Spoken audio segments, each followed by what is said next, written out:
Firstly, the digital ID bill. I'm short enough, you can stand. Yeah. Actually, I'll stand over there. Pieces of legislation sorry. ever to come into the federal parliament. Oh, yeah. Those may remember. Go over here. Card back in the late 1980s. Oh, can you see? Oh, sorry. The digital ID bill is the Australia card on steroids. Yep, all good. What it will do, the digital ID bill combined with a central bank digital currency will give total control to the government to control our lives. We must ensure that cash always remains king in this country.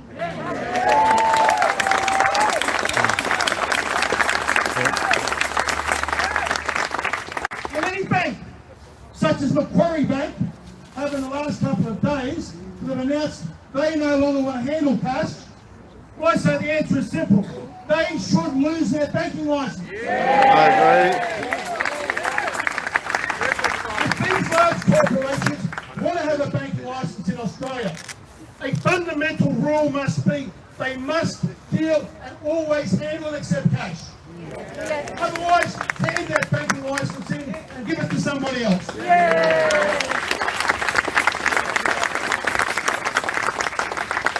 Of course, the second issue we're here today for is to protect freedom of speech. Because without freedom of speech, we have no more democracy. And we have seen freedom of speech under attack in my country like I thought I would never see it in my life. I've said long and strongly, the E-Safety Commissioner in this country should be sacked. I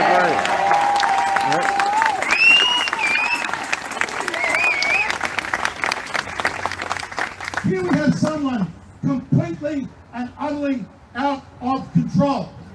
So out of control, she not only wants to censor the internet in Australia, but she has such grand visions, she wants to censor the internet around the entire world. She's embarrassed our nation. She's made us an international laughing stock. She should pack her bags and go home. I agree.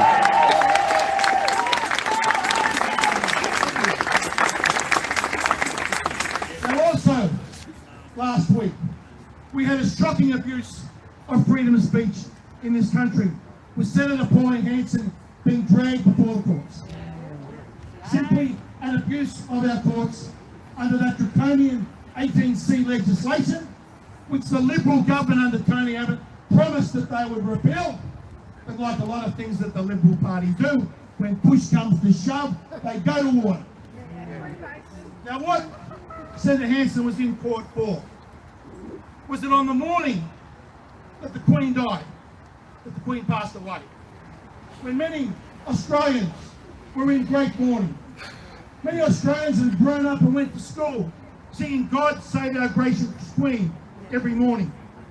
The Queen symbolised stability and security and continuity for our nation.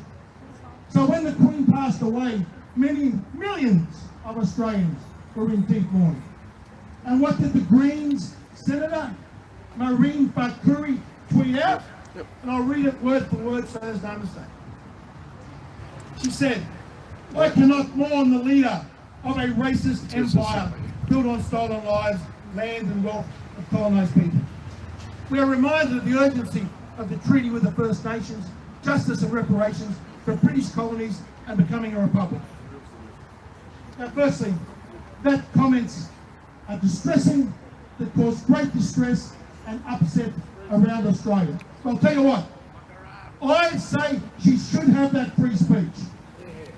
Even though I disagree with every single word that she said, and even though her words caused great distress to many of my elderly relatives, I say she's allowed to say that. In a free country, that's what she's allowed to say. Yeah. Make sure to like, share and subscribe. Share this everywhere. To criticise her. And Senator Pauline Hanson replied, quote, "Your attitude appalls and disgusts me. When you immigrated to Australia, you took every advantage of this country. You took citizenship, Yeah, that's a good bought one. multiple homes, job in Parliament. It's clear you're not happy, so pack your bags and piss off back to Pakistan.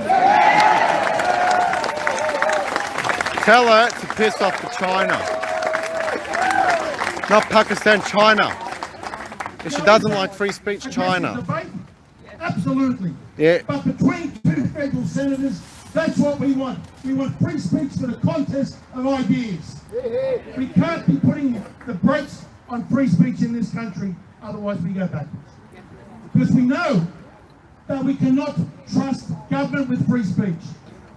The idea that a government can set up some type of Orwellian mis- and disinformation association or a ministry of truth should appall and offend every one of us. Only look at what happened overnight in the USA. We've had reports from there, from the US House of Representatives, that the Biden administration was actually pressuring Twitter and Facebook to censor the news that the virus had leaked from a lab. Censored it.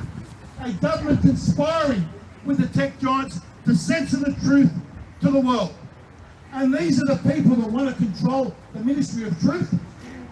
Not on my watch, not on our watch. We're going to stand and we're going to fight against them.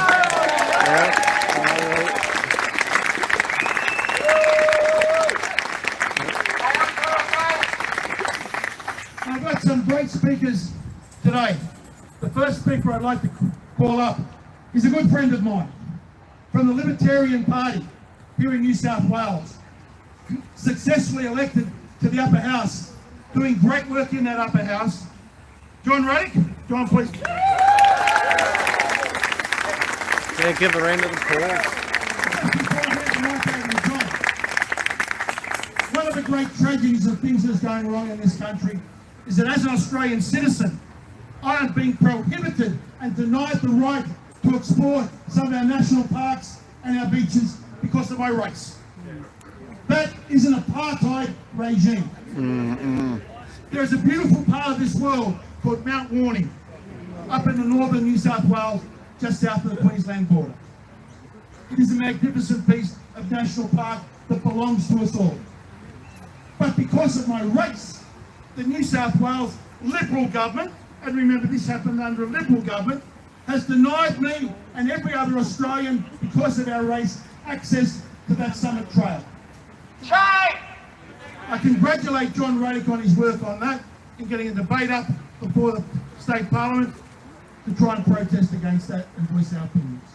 We are one country, we are one nation, and we all should have the right to traverse across our national parks, our beaches, and our waterways.